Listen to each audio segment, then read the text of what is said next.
Giawhag sa Zamboanga City Veterinarian's Office sa mga pet owner nga pabakunahan ang ilang pets atol sa anti-rabies vaccination sa mga barangay sa syudad.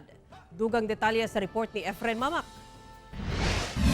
Ana sa 70,000 doses sa anti-rabies vaccine ang miabot sa Zamboanga City nga gikinahanglan alang sa pagpadayon sa Oplan Alis Rabies sa Zamboanga City Veterinarian's Office. Gani nagpaigayon na og bakunahan sa 7 ka district offices sa City Vet ngadto sa mga inatimang iro ug iring gikan sa pipila ka mga barangay sa syudad. Ang maong anti-rabies vaccination himuon ikatulo ka higayon sa usa ka semana. We're happy to inform that the Liatun supply for anti-rabies vaccine have arrived. Naundang ang pagbakuna namo last time kasi ang among supply naabot.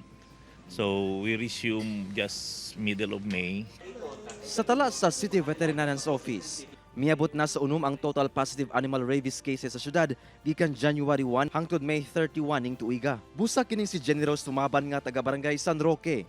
Gipabakunahan gayud ang iyang unom ka bulan nga iro aron mauban na niya sa iyang mga biyahe. Maiwas po sa rabies kanang mga sa mga bata kung mapaakbak.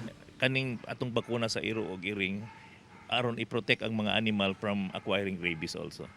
And in so doing, dili po nila matransmit ang rabies through bites to human. Sumala sa City Vet, libre ang bakuna apan kinahanglan lang magbayad og 100 pesos per pet alang sa registration.